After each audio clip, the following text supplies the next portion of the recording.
Assalamualaikum warahmatullahi wabarakatuh.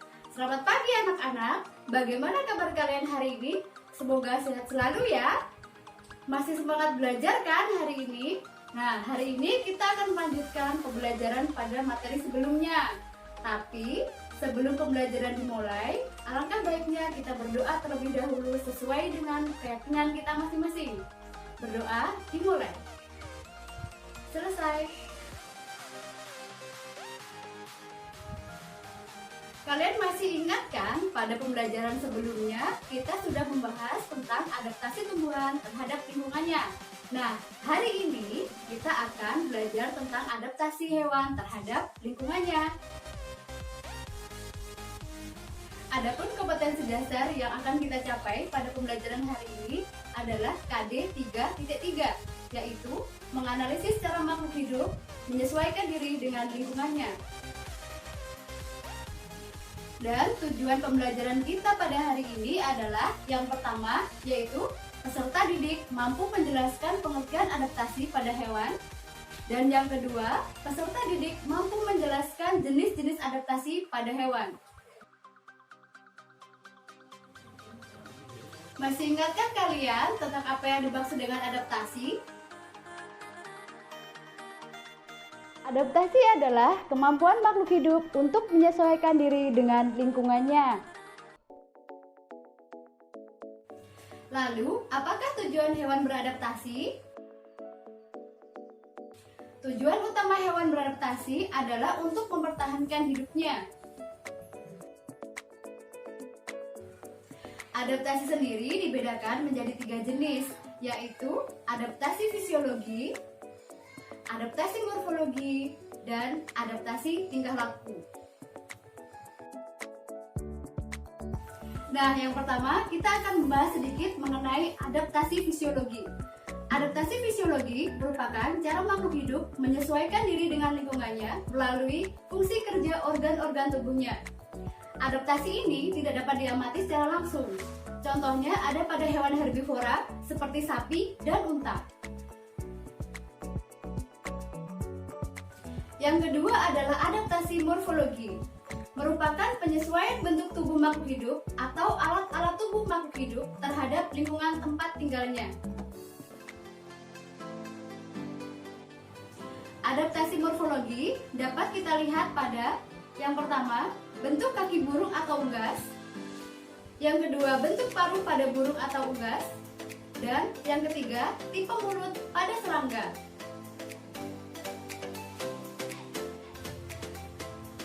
Tipe kaki pada burung atau unggas, yang A adalah tipe kaki pejalan, memiliki ciri 3 jari menghadap ke depan dan 1 jari di bagian belakang yang tumbuh tidak sempurna. Contohnya ada pada ayam dan burung unta. Yang B, kaki perenang, cirinya memiliki selaput kaki pada sela-sela jarinya. Biasanya digunakan untuk berjalan di lumpur dan juga berenang. Contohnya ada di itik dan juga angsa. Yang C, tipe kaki pemangsa. Cirinya, kaki pendek dan cakarnya kuat untuk menyengkeram mangsanya. Contohnya ada pada burung elang dan juga raja wali. Yang D adalah tipe kaki pemanjat. Ciri-cirinya, jari kaki menghadap ke depan dan 2 jari kaki menghadap ke belakang. Contohnya adalah pada burung pelatuk. Yang E, kaki petengger. Cirinya, kaki panjang dan telapak kaki datar, digunakan untuk bertengger pada pohon. Contohnya ada pada kutilang dan kenari. Tipe paruh pada burung atau unggas. Tipe paruh pada burung atau unggas disesuaikan dengan jenis makanannya. Contohnya yang pertama yaitu pada itik. Paruh berbentuk sodu untuk mencari makanan di lumpur. Yang kedua, pada burung elang. Berbentuk pendek, kuat, dan tajam untuk mengoyak daging. Yang ketiga, pada burung pipit. Paruhnya pendek, tebal, dan runcing untuk memecah biji. Yang keempat, pada burung pelatuk. Paruhnya agak panjang dan runcing untuk mencari serangga di dalam pohon. Yang kelima adalah pada burung pelikan. Paruhnya panjang dan runcing, juga memiliki kantong di bagian bawah untuk menyimpan ikan. Dan yang terakhir adalah ayam. Paruhnya berbentuk pendek, tebal, dan runcing. Contoh adaptasi morfologi yang ketiga, yaitu tipe mulut pada serangga. Yang pertama, tipe mulut penghisap. Bentuknya seperti belalai, bisa menjulur dan mengulung, gunanya untuk menjilat madu. Contohnya ada pada kupu-kupu dan ngengat. Tipe mulut yang kedua adalah tipe mulut penjilat. Lidahnya berbentuk panjang yang berfungsi untuk menjilat makanan. Contohnya pada hewan lalat. Yang ketiga adalah tipe penusuk dan penghisap. Berbentuk panjang dan runcing.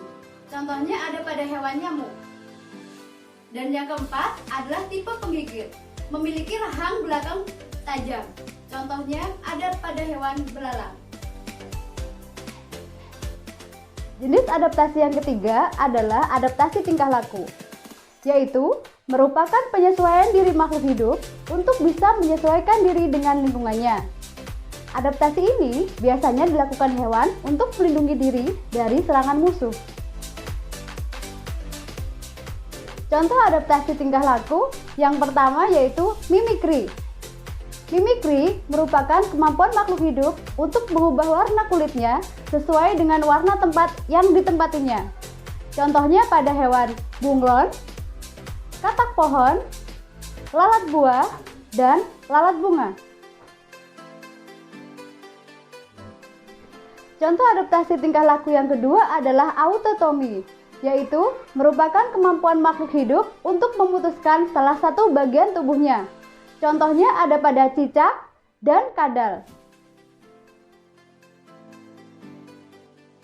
Yang ketiga yaitu kamuflase, merupakan tingkah laku makhluk hidup untuk mencari tempat yang warnanya sama dengan warna tubuh mereka. Contohnya pada belalang daun dan juga burung hantu. Anak-anak, demikianlah materi pembelajaran kita pada hari ini. Dan sebelum Ibu akhiri, dapat kita tarik kesimpulan.